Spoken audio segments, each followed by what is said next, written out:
Take you straight live to Brussels now. The American Secretary of State, Tony Blinken, speaking during a big NATO foreign ministers meeting. Let's listen. President Biden also signed an executive order prohibiting new investment in Russia by any person in the United States. The European Union is also actively considering robust new measures, including bans on Russian coal, on Russian vessels accessing EU ports, on transactions with 4 key financial institutions. Second, the United States continues to work at an unprecedented pace to help Ukraine defend itself. Last Friday, the Department of Defense announced $300 million in new security assistance. On Tuesday, I authorized an additional $100 million to meet Ukraine's urgent needs for more Javelin anti-armor systems. This will bring total U.S. security assistance to Ukraine since the beginning of Russia's invasion in February to over $1.7 billion and over $2.4 billion since January of last year. More than 30 countries have joined us in delivering security assistance to Ukraine, aid that our Ukrainian partners are putting to very effective use, as we see in the Kremlin's retreat from Kyiv and other Ukrainian cities and towns. Today, I met again with my colleague and friend Dmytro Kuleba, Ukraine's foreign minister, to discuss how we can continue to provide Ukraine's courageous defenders with what they need to keep pushing Russia back. Third, we continue to provide significant aid to address the acute humanitarian crisis caused by the Kremlin's war. More than a quarter of Ukraine's population, over 11 million people, have been displaced. That's roughly equal to displacing the entire population of Belgium, the country we're in now, in the space of 6 weeks. President Biden announced that the U.S. government is prepared to provide more than $1 billion in new humanitarian assistance to those affected by Russia's war of aggression. That comes on top of $293 million we provided in 2022 alone to vulnerable communities in the region, including to neighboring countries that have opened their arms and opened their homes to 4 million Ukrainian refugees. The global harm caused by the Kremlin's aggression is growing, including the disruption it's caused to the production and distribution of wheat in Ukraine, on which so many countries rely, something that I heard about and saw firsthand just a week ago when we were in, among other places, Morocco and Algeria. In Africa, where a quarter of the population is now facing a food security crisis, Russia's war of choice has raised the costs of basic staples, worsening the hardship that people were already feeling. So at the G7, we discussed in some detail ways that we can mitigate the war's impact on the most vulnerable people around the world. You're listening to the U.S. Secretary of State, Tony Blinken. He is in Brussels. There's a big meeting of NATO foreign ministers underway there. As Mr. Blinken, Secretary Blinken noted earlier today, he met with Ukraine's top diplomat, Dmitry Kuleba, who offered this take. This was his take on what he needs from NATO. How many butchers have to take place for you to impose the sanctions? How many children, women, men have to die? Innocent lives have to be lost for you to understand that you cannot allow sanctions fatigue, as we cannot allow fighting fatigue. CNN's Nick Robertson is right there in Brussels live for us. Nick, you hear Secretary Blinken given the long list of what things the United States has done, but the Ukrainian foreign minister says thank you for all that, but he wants more. Will NATO give it to him?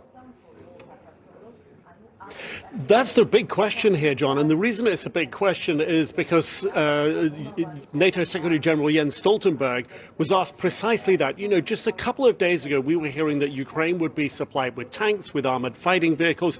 But when Stoltenberg was asked to be specific about what Ukraine is going to get, he wouldn't be specific. He talked in generalities. He talked about keeping up the supply of javelins that we know Secretary Blinken just mentioned there, $100 million worth of javelins, those anti-tank weapons that have been so effective for the Ukrainian forces.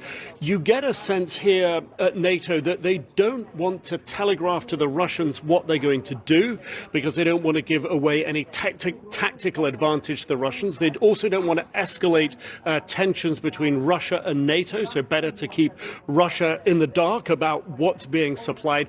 But that sense of urgency that the Ukrainian foreign minister gave today, the sense of need of that need, a need to get those weapon systems in place, that really was communicated effectively here. And having spoken with at least one foreign minister directly who came out of that meeting, there is agreement on how to move forward, and that is strongly support Ukraine.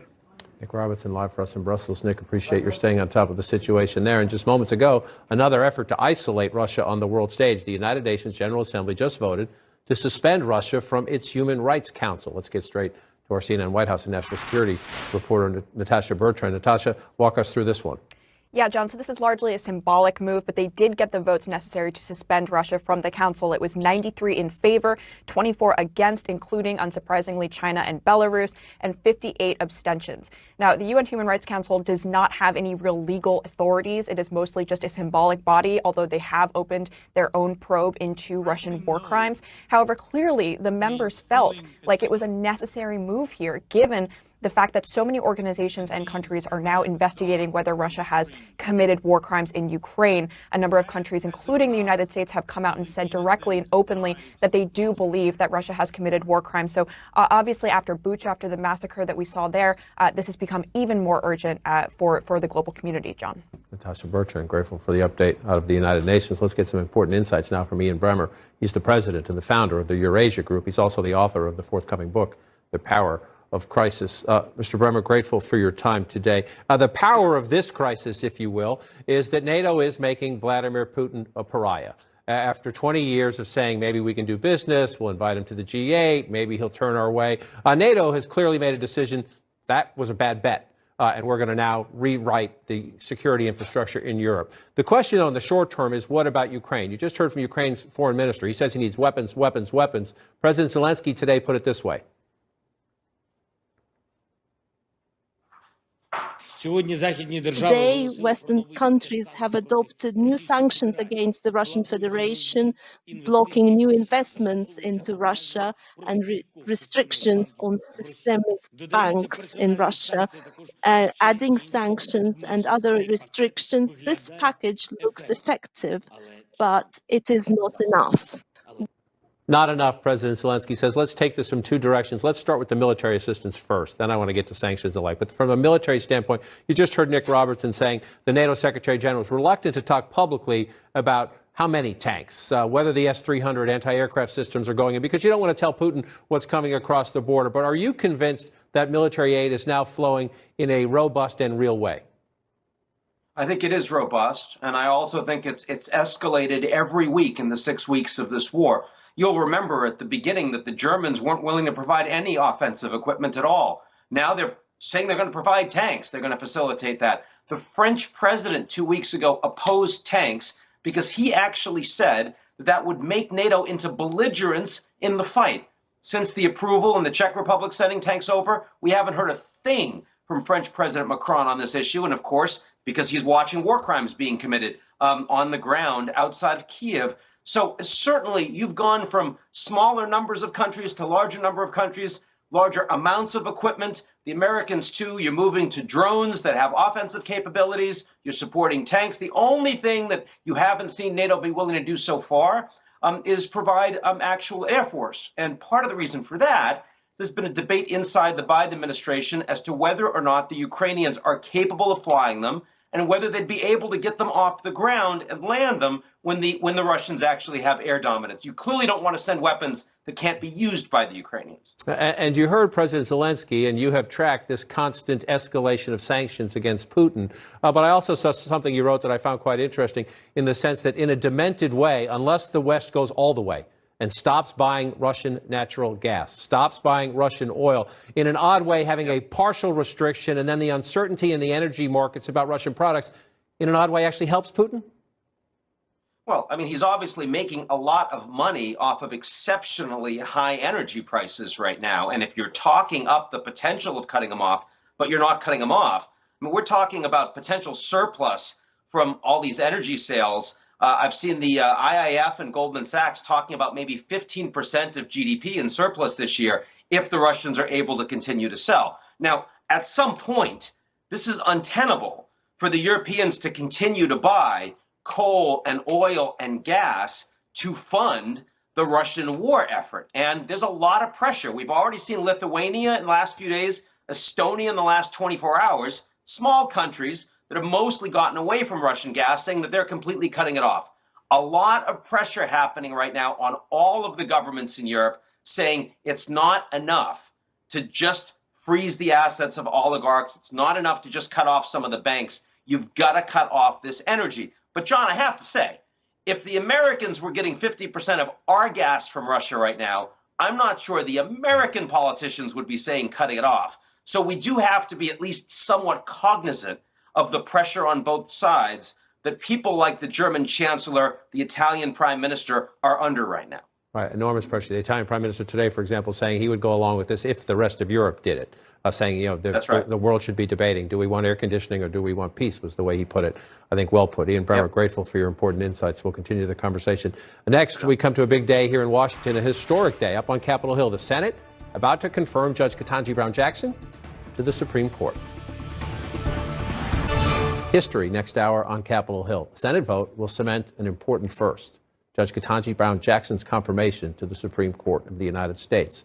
She will be the first black woman to serve on that high court. The math is a done deal now that 3 Senate Republicans say they will vote yes. The Senate Majority Leader Chuck Schumer calls it a joyous day. In the 233-year history of the Supreme Court, never has a black woman held the title of justice. Ketanji Brown Jackson will be the first, and I believe the first of more to come. With me to share their reporting and their insights, CNN's Melanie Zanona, Zolan Kano-Youngs of the New York Times, Tarini Parti of the Wall Street Journal, and CNN legal analyst Elliot Williams. I want to start with you, Melanie. I just want to put this graphic up on the screen. This is why this is so important. 115 Supreme Court justices in the history of the United States. 108 white men, 2 black men, 4 white women, and 1 Latina. So this will be a first, a black woman on the Supreme Court, also a record number of women on the court at this moment. Right. It'll be the first time that is not majority white men on the court. So it's a big deal. The court is starting to look like the rest of America. I mean, as long as you went to an Ivy League school. So this is a big deal, not just for Democrats, but also for the country. And I think we should also commend the Democrats. It's pretty impressive that they were able to get this through with a 50-50 Senate in a short window, with a pandemic that is still sidelining lawmakers, including today, Speaker Pelosi in the House tested positive. So it is a very big deal. The fact that they got 3 Republicans, another huge win for Biden. They didn't need those Republicans, but that was important to him. And so this is a very historic moment. And at this moment, as we wait, again, the Senate vote will be next hour. Let's listen to this now Judge Jackson, soon to be Justice Jackson, and how she views this moment. I am here standing on the shoulders of generations of Americans who never had anything close to this kind of opportunity. I hope that it will bring confidence. It will help inspire people to understand that our courts are like them. From a legal perspective, obviously it's a left of center judge, Democratic appointee replacing Stephen Breyer, a left of center judge, Democratic appointee. So ideologically, not a big shift in the court, but she's different. She's younger. She is a black woman. She has a different perspective, and she's heard or been through different cases, whether in her defense lawyer work or in a judge work. How will she change the court? Right. Well, think about it. It's an organization of 9 people. So once you take one person out and put somebody else in, that is dramatically going to change how they interact, who speaks, how they speak, and so on. And most importantly, yes, it's a different perspective being brought on the court. Now, can or should we assume that a black woman is going to rule a certain way every time? No, just as all of the other justices can be unpredictable sometimes. But it is a very, very important moment. One point, to Melanie's point a second ago about how the 3 Republicans, it's significant that that they secured in getting those votes. It's amazing that John Roberts just back in 2005 had 22. We're past the era of bipartisanship in nominations, even for folks as qualified as this. Right. It's really amazing. It used to be, if you pass the qualification test, even people would say too liberal for me or too conservative for me, but the president won the election. He and eventually she gets to make that choice. But to your point, let's put it up there. 98-0, Antonin Scalia. The former Justice Anthony Kennedy, 97-0. David Souter, 90-9.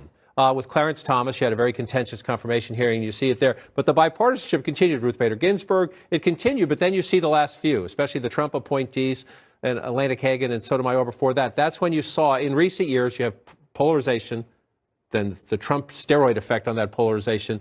And that's where we are. I think you're seeing this discussion already looming over Ketanji Brown Jackson's nomination, in part because of what we heard from Senator Lindsey Graham also this week, who said that if Republicans take the majority, then Biden wouldn't get another nominee most likely. And when Senator Mitch McConnell was asked about it, he kind of dodged and said he didn't want to give away his strategy. But this clearly also factored into the decision making of some Republicans. We saw Lisa Murkowski in her statement bring up the corrosive politicization we're seeing these days. And I think in part that's why she decided to support Jackson's nomination. And, you know, the partisanship, Congress is, of course, a partisan body. It's Democrats, it's Republicans. This affects the court and how the public sees the court. And over the last several decades, public confidence in the court has been dropping. And now the public sees the Supreme Court as just an extension of the partisanship. And that was a point, just to show the three. We know, we'll see if there's a fourth, but we expect it will be just Susan Collins of Maine, Lisa Murkowski of Alaska, Mitt Romney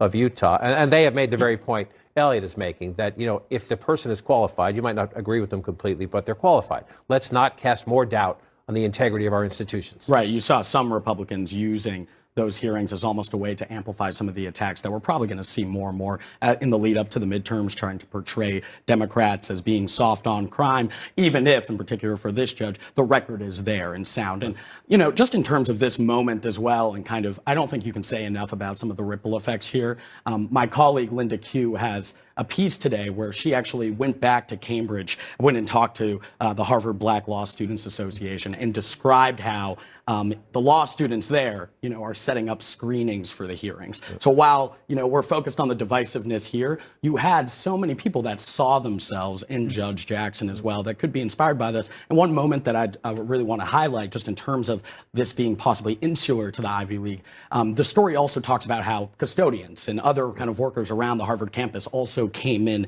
to join and watch, you know, those hearings as well. So I do think you can't say enough how much this moment here is going to mean just for a variety of people. And we'll watch the vote next hour. And it's amazing history. It's remarkable history. And we will track it as we move from judge to justice, see what happens on the court. Our panel will be back with us a bit later. But ahead for us, a CNN exclusive. The Polish president accuses Russia of genocide. It is hard to deny this. The goal of that invasion is simply to extinguish the Ukrainian nation.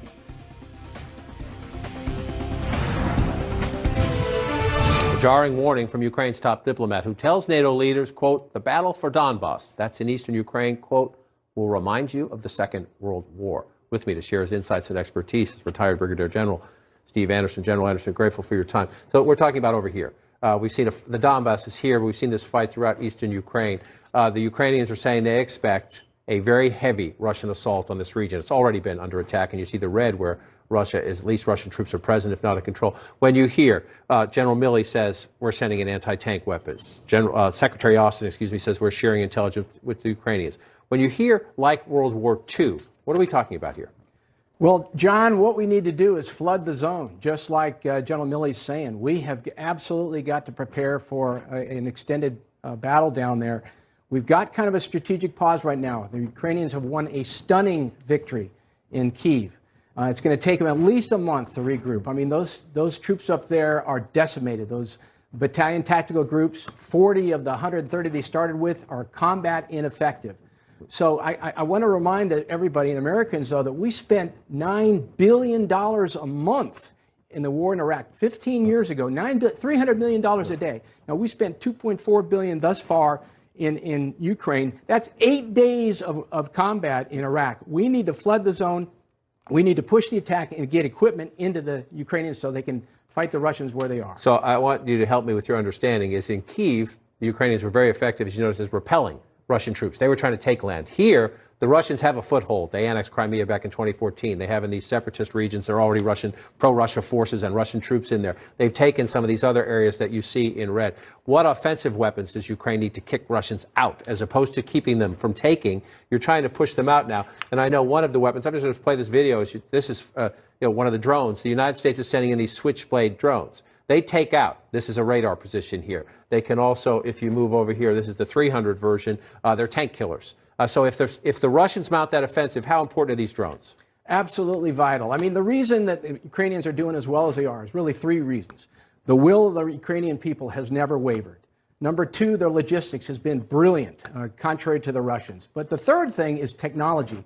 The Ukrainians have figured out how to leverage technology. And what they're doing with commercial off-the-shelf drones is amazing. They've put together 50 teams on quad runners and motorcycles running around wreaking havoc on the Russian forces. They're using them primarily for surveillance. They're providing essentially forward spotting for their artillery and for the javelins. The javelins have 5,000 confirmed hits. So they're using commercial equipment right now. What they need, though, is just like you showed, that they need to have these kamikaze drones, these switchblades, the 600s, not the 300s, the ones that can kill tanks, not the ones that can kill personnel. And as I said, we've got to flood the zone and get this kind of equipment in there. They also need T-72s, they need artillery, they need helicopters, and they need logistics. Right, and the Russians have T-72s, obviously, and the Ukrainians had them as well, and they're asking for more.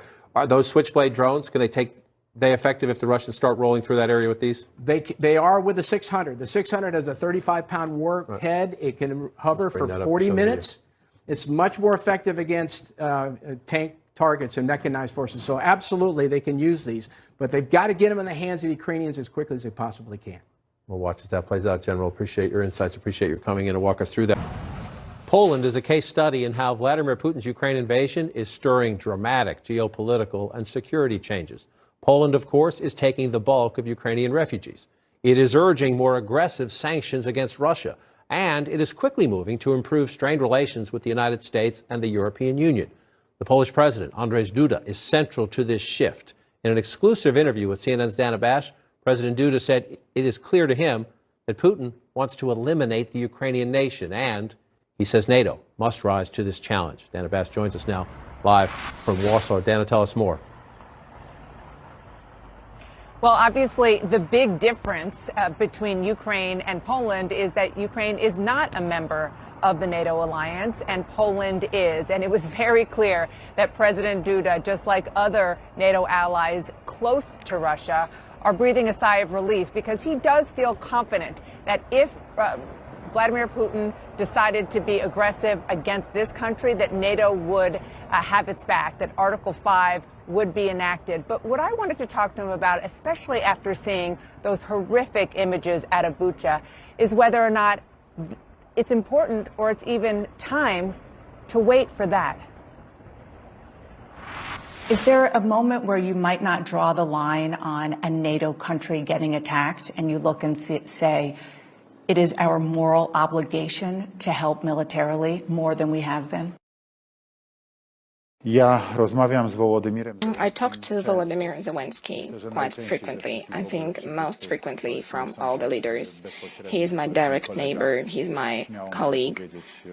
And we had a conversation the day before yesterday. We had a long telephone call. Volodymyr calls me quite frequently, even in the middle of the night, if something happens in Ukraine. And that was the case when the Zaporizhia nuclear power plant was under attack.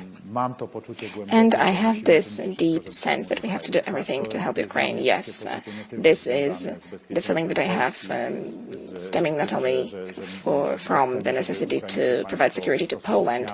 We want Ukrainian state to exist as independent, sovereign, and free. But I also have a deep sense I'm committed as a human being, as a colleague, and I'm doing everything I can in this respect. Tomorrow I'm seeing Prime Minister Boris Johnson in London. We're going to talk about this. As I said, a couple of days ago, I talked with US President Joe Biden, and before that with Madam Vice President Kamala Harris, who also paid a visit here in Warsaw. So actually, we are consulting on a political level all the time.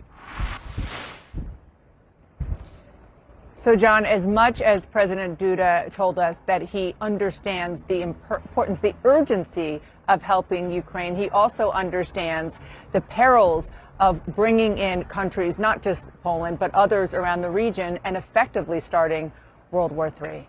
John. And to that point, a fascinating leader at a fascinating moment, and just an interesting transformation, if you will.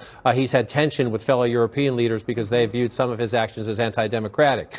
He was very close with former President Trump. He is more to the right, if you will, from President Biden. How did he describe his relationship with the current American president? Very good. President Biden was here just last month giving his big speech here in Warsaw, of course, went to the border as well. You remember that candidate Joe Biden in 2020 lumped President Duda, or at least the Polish government that is in charge right now, in with other countries here in Europe that are authoritarian. And that clearly has changed. The Polish government has kind of seen a realignment, a forced realignment, just in the past few months because of the very clear security crisis that is going on with Russia, which is not new. The fear of Russia is not new for Poland, but it is obviously very apparent given what's happening in Ukraine, not to mention the refugee crisis that they're seeing spill over here in Poland. And what did he say about that? I think many were surprised, or some were surprised initially, at how welcoming Poland has been to so many. So welcoming. And they still have their borders wide open, don't intend to change that anytime soon. The thing that there is no answer to right now, John, is how and whether the Polish government is going to make this a permanent situation, because it is now very organic, very temporary. Most people are staying in other people's houses, strangers' houses, but whether or not these refugees will have to be really integrated into Polish society is unknown. Unknown, one of the many big questions as we move forward. A fascinating conversation with the Polish president, Dana Bash. Thank you. Coming up for us, we return to domestic politics. Donald Trump's latest lie about January 6th, and some brand new CNN reporting on tensions between House Democrats and the Biden Justice Department over access to Trump White House records. Today, new tension between House Democrats and the Biden Justice Department. In a new letter, the House Oversight Committee says the DOJ is interfering with its investigation into how 15 boxes of records, including classified information, ended up at Mar-a-Lago when the former president, Donald Trump, left office. My panel is back with me. I'm going to start this one with you. The committee says we want to know more about this. The Justice Department says this is our purview. Yeah, the Justice Department very well might be looking into this or not. The problem is that they're not going to announce publicly what they're doing. Now, there could be a point wherein they privately could convey to the committee, hey, hold on, slow down. But they're just not going to say that publicly. That doesn't really work for the committee and their needs as members of Congress. It doesn't work for the committee, especially because that's the Oversight Committee. But the January 6th committee, Democrats there and the two Republicans are also saying, hey, they see foot dragging. We look at the January 6th committee, the criminal referrals, contempt referrals to the DOJ. They did act pretty quickly on Steve Bannon, but Mark Meadows, Dan Scavino, Peter Navarro, Democrats have been waiting on Meadows for some time. Navarro and Scavino They are voted new. on that in December. This has been a huge source of frustration for Democrats. They have been a little bit more vocal lately. Still, there's a little reluctance to look like they're trying to publicly pressure the DOJ, especially after promising to restore independence to the agency after Trump. But yeah, I mean, this has been a huge source of frustration. They're not getting the information they need, so they're trying to find other avenues to get that information. Speaking of Trump, Josh Dossey of the Washington Post has a remarkable interview with the former president and his parallel universe. Starting with this one, this is about January 6th. The Secret Service said I couldn't go. I would have gone there in a minute. The crowd was far bigger than I ever thought. I believe it was the largest crowd I've ever spoken to. I don't know what that means, but you see very few pictures. Number one, it's a lie that it was the largest crowd ever. But number two, it's a lie. The Secret Service said I couldn't go. A president can take the advice of the Secret Service, or the president can say, this is, Donald Trump just didn't want to go, period. No, absolutely. There were other times where, I was reporting on the service at the time, actually covering DHS, and there were other times where there are anxieties expressed by Secret Service agents for other travel that the president was doing in the time of the pandemic. So worth noting. It's also just worth stating again, the president actually, once again, bluntly saying that he wanted to go and join a scene attack where on the people were government. attacking the Capitol. I mean, that is worth saying. Again, the former president is saying he wanted to be there and preside over the storming of the Capitol at that point. Some other things from that interview as well. Him putting the blame on Pelosi as well for some of the security errors. Right. I mean, I remember Major General William J. Walker actually testifying that the Pentagon at the point, that's the administration, federal government, actually taking away his authority to send in the National Guard. And we know there was a 3-hour delay there as well. And that's why the committee wants some clarity on these phone logs. Right. What were the conversations that the president was having around National Guard deployment? What were the requests that came in for additional security? And this part is, I guess it's not shocking because we've been through this with Donald Trump. But he told Justasi he still believes he should be reinstated, that he should be made president of the United States today. Here's what he said. How has it not happened? If you're a bank robber or you're a jewelry store robber and you go into Tiffany's and you steal their diamonds and get caught, you have to give the diamonds back. I'm sorry, but it's delusional. It is. And I mean, he's going to keep saying this over and over again. It's one thing to say it in an interview, of course, but we are seeing that he's starting to do more rallies, and he's going to keep saying this publicly as Republicans try to win back the majority in Congress in the midterms. So I think we're going to start maybe getting some Republicans trying to distance themselves a little bit from the president. We obviously haven't seen much of that, but I think the next few months, the more he does this, we'll see if some actually step up. Especially if he and is going to that. run in 2024. It's, we can't ignore this stuff. I wish we could, but if he's going to be the nominee, which he very well could be, we can't ignore it. Republicans can't ignore it either, even if they try to. The math is pretty clear, but it hasn't gotten through to the former president. How has it not happened? Okay. Up next for us, the first two members of the Biden cabinet. Now, Speaker Nancy Pelosi testing positive for COVID.